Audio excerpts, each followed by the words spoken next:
Selamat sore pemirsa. AB News kembali hadir di sela-sela aktivitas keseharian Anda bersama saya Marcella yang akan membawakan liputan aktual dan informatif bagi saudara sekalian. Kali ini, AB News berhasil meliput wawancara eksklusif bersama Hartono Ardilase, reporter handal dan berpengalaman Metro TV. Untuk mengetahui lebih dalam terkait profesi dan pengalaman Ardilase sebagai reporter terkemuka, mari kita simak wawancara berikut yang akan dipandu oleh rekan kami, Putri Rizka Yanti Lomo. Kepada Lomo dipersilahkan. Ya, terima kasih Marcella. Kembali sama saya Lomo dalam wawancara eksklusif ABN News hari ini.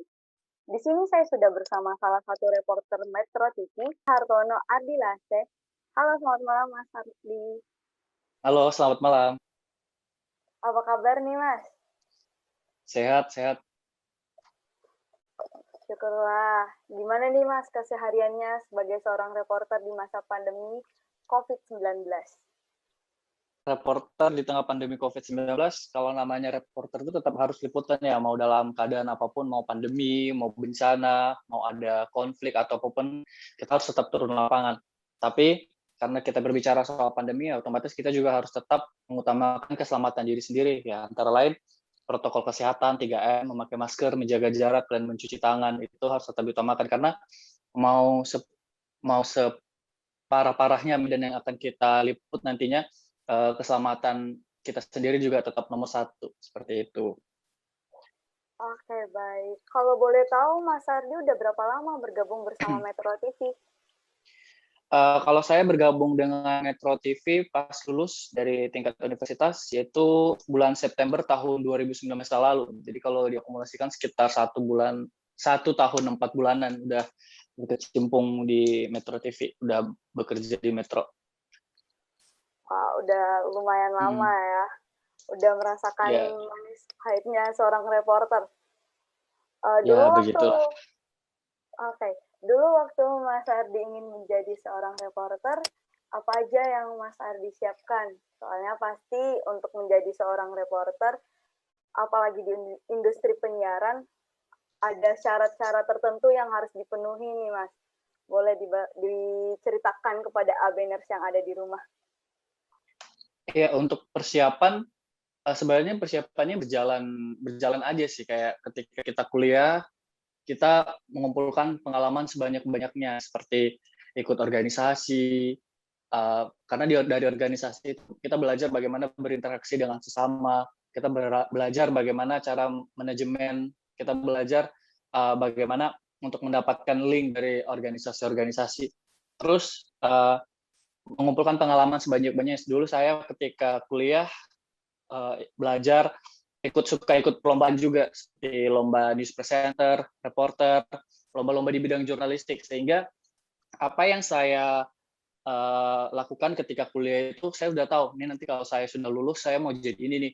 Jadi banyak hal yang harus saya persiapkan, pengalaman-pengalaman yang memang nanti di dunia ketika melamar pekerjaan itu dapat nilai plus ketika nanti mau apply di suatu perusahaan yang kita tuju, seperti itu. Kemampuan apa aja sih Mas yang dibutuhkan untuk menjadi seorang reporter? Beberapa kemampuan yang harus dibutuhkan sebagai reporter. Yang pertama yaitu basic skill ya. Basic skill itu seperti lobby, bagaimana kita melobi narasumber.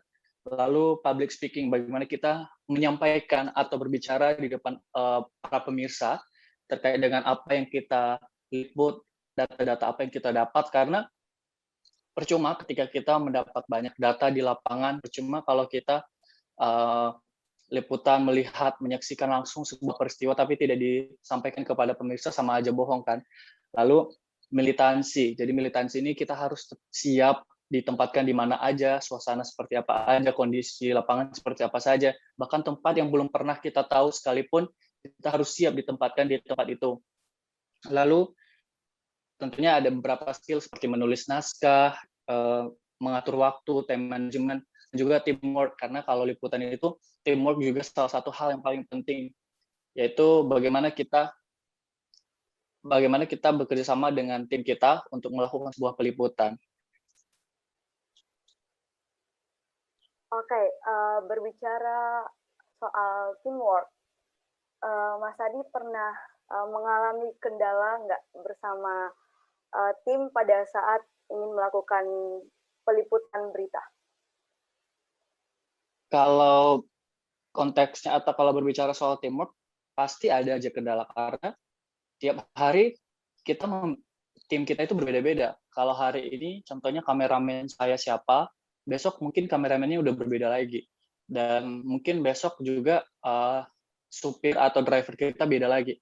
Jadi bagaimana kita mengenal setiap orang yang ada di dalam satu tim itu, baik dalam segi interpersonal ya, karena sifat orang beda-beda. Ada yang orang mudian, ada orang yang bisa kita bilang susah untuk kita omongin. Jadi ya bagaimana kita, seperti saya katakan tadi, salah satu skill yang harus dimiliki oleh seorang reporter itu adalah lobbying.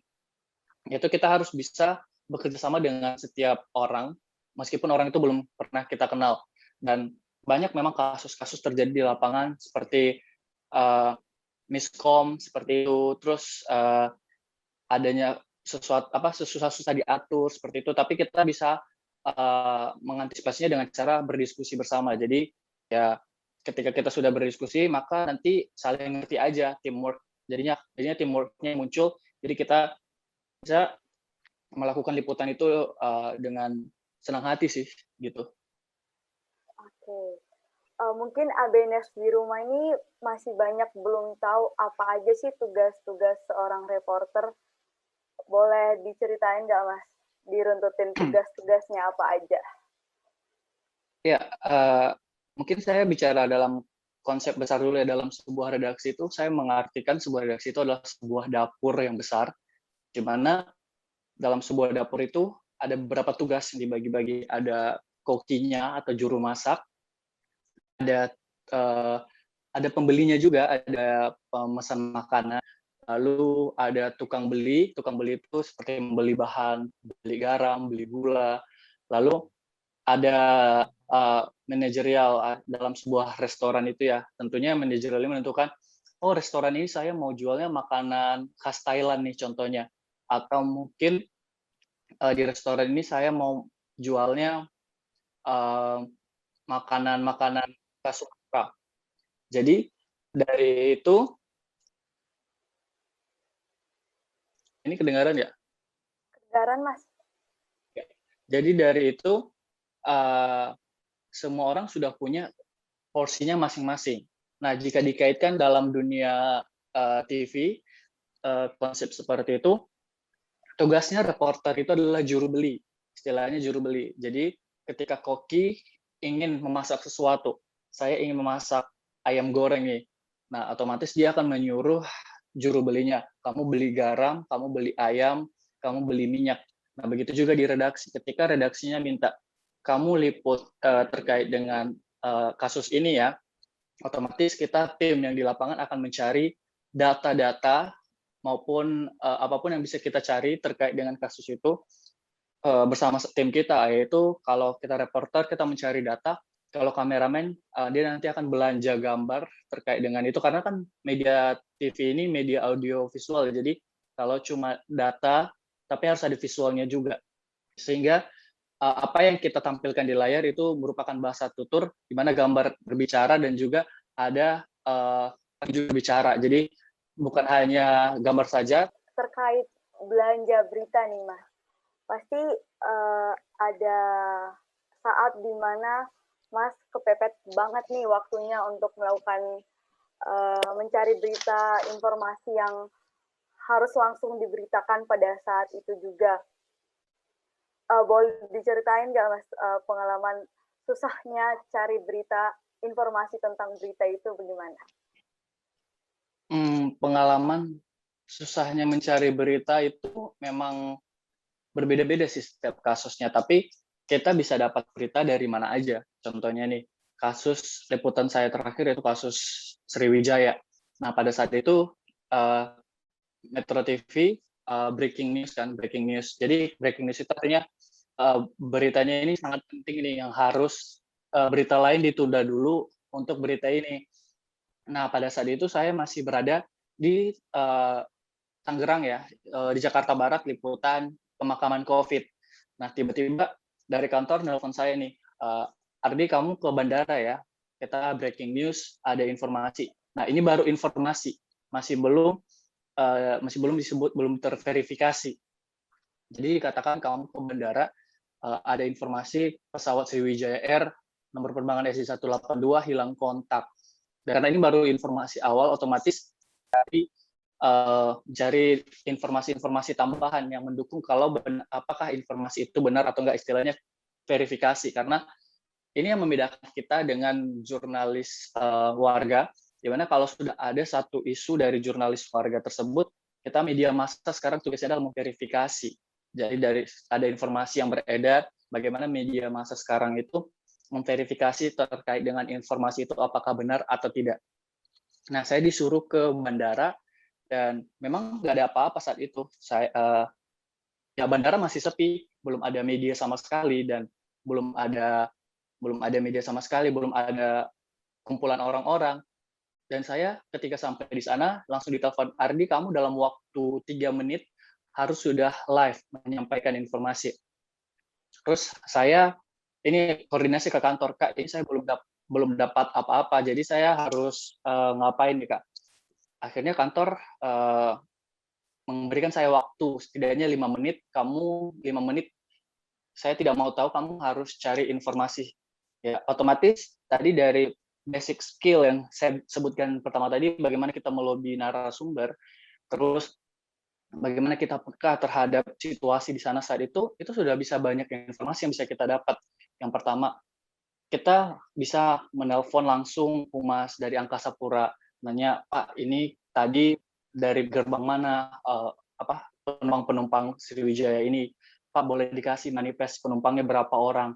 Terus saya telepon pihak uh, dari pihak Sriwijayanya sendiri, saya tanya, "Pak, ini ada informasi nggak lanjutan terkait dengan hilang kontaknya pesawat ini?"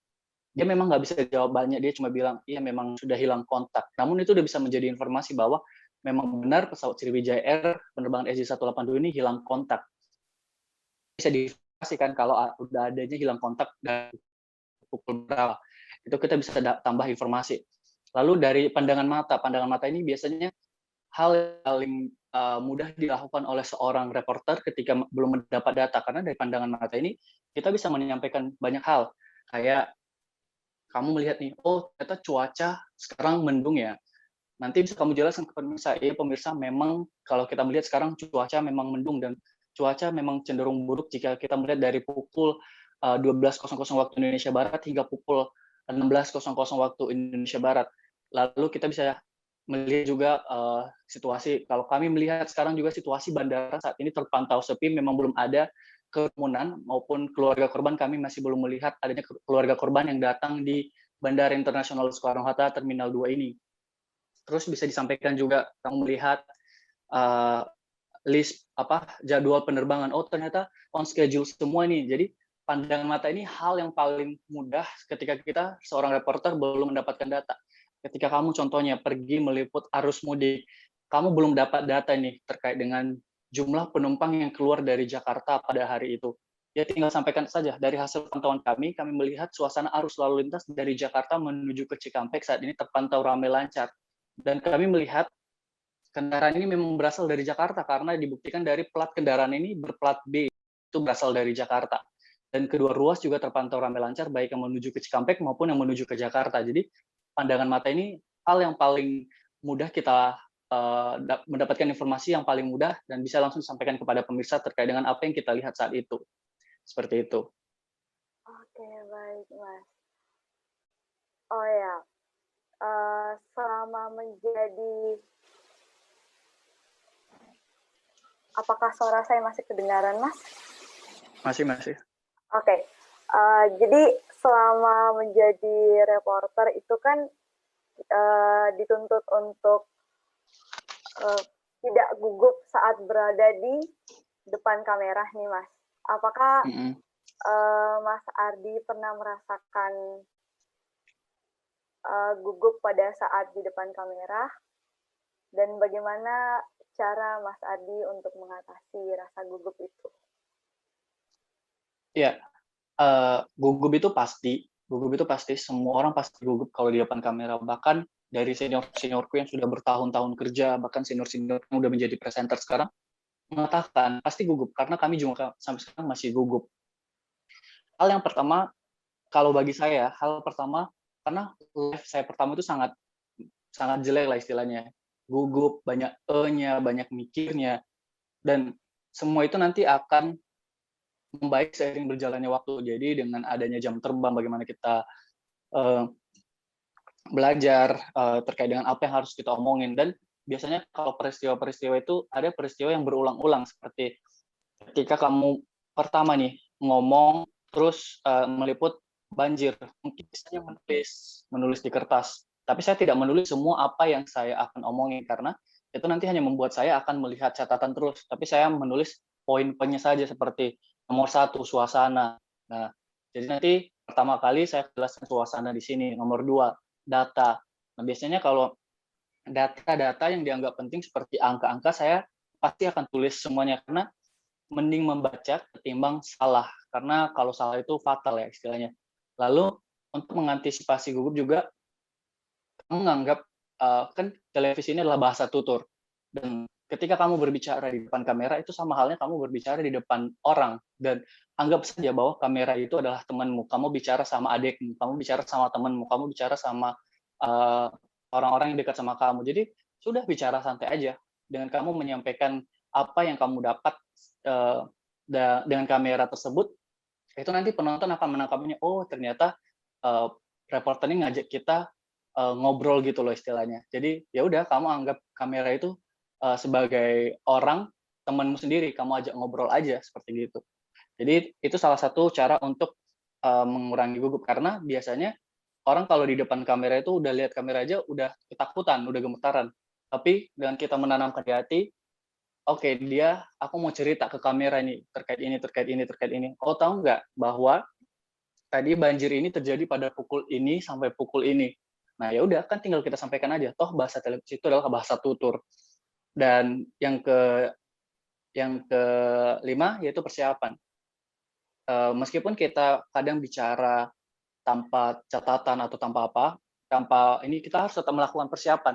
Biasanya kalau di televisi itu, selain mencari data, itu sih biasanya kalau sebelum live 10 menit itu kita sudah standby di depan kamera, dan itu sebelum terhubung ke presenter kita masih latihan dulu, kayak mengulang-ulang apa yang data-data yang kita dapat di lapangan sebelum. Jadi itu 10 menit sebelum on air, jadi kita standby di depan kamera. Jadi pada saat 10 menit itu kamu tarik nafas yang dalam, hembus. Kalau ketika kamu merasa gugup, aduh benar gak ya nanti ini, benar gak ini nanti. Jadi itu nanti akan menghilangkan gugup ketika sudah mulai ngobrol. Itu aja. Nah, Mas, tahun ini tuh Kominfes kembali hadir lagi kan dengan mengangkat tema yaitu pendidikan seks. Apakah Mas Ardi pernah mempunyai pengalaman meliput berita mengenai pelecehan seksual? Jika pernah, boleh diceritakan seperti apa pengalamannya? Untuk kasus pelecehan seksual, saya pernah liput ada beberapa kasus, tapi yang masih teringat sih kasus pelecehan seksual bulan November 2019 lalu. Ini tersangkanya sudah dipenjarakan. Ini kasus seorang penjaga kebun seksual kepada seorang anak umur 14 tahun, inisialnya AA. Dan bagaimana kita meliput itu, yang pertama, kita tidak bisa memberikan opini sendiri. Kita harus mencari pernyataan orang-orang yang terpercaya terkait itu. Yaitu kemarin ketika saya liput itu, ya otomatis ketika sudah berhubungan dengan kepolisian, otomatis kita mengikuti apa yang disampaikan oleh kepolisian terkait dengan bagaimana tindak lanjut kasus ini kan. Lalu kita harus juga mengikuti undang-undang pers, undang-undang kode etik jurnalistik juga, di mana anak itu namanya jangan disebut. Dan kita sebagai jurnalis juga harus pintar mengambil angle, sehingga di mana nanti ketika kita memberitakan itu, anak ini tidak merasa terpojokkan, dan juga anak ini tidak mengalami trauma karena pemberitaan tersebut. Jadi ketika saya melakukan itu, saya mengambil beberapa angle. Pertama, saya mengangkatnya apa kegiatan anak itu setelah mengalami kekerasan seksual, seperti dia mengikuti proses trauma healing mungkin.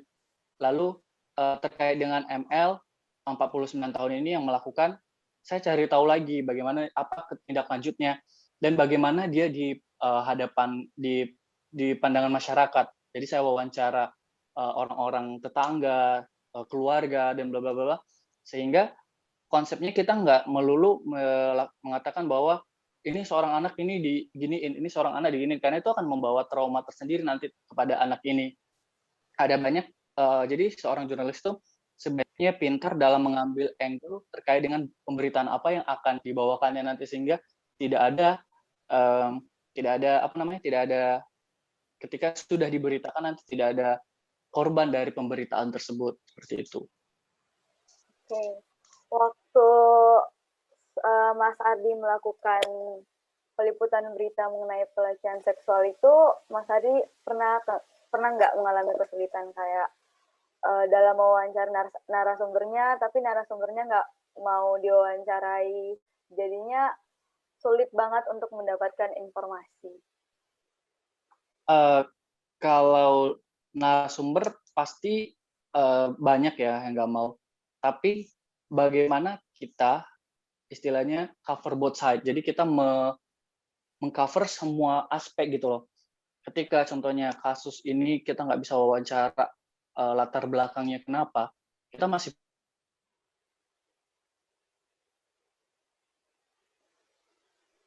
pengalaman, kita bisa wawancara yang lain, sehingga sebenarnya dari kasus ini ada banyak sekali angle yang bisa kita angkat dari beberapa aspek, baik itu dari psikolognya sendiri, bagaimana sih keadaan sosial masyarakat, kenapa ini bisa terjadi, sehingga dengan adanya pemberitaan-pemberitaan seperti itu yang diangkat angle-nya dari itu, harapan kita sebagai pemberita yaitu kasus ini tidak akan terulang lagi. Jadi ketika sudah diberitakan, masyarakat bisa mewanti-wanti dan bisa juga tahu apa yang harus dilakukan sehingga kejadian ini tidak akan terulang lagi di masa yang akan datang, gitu.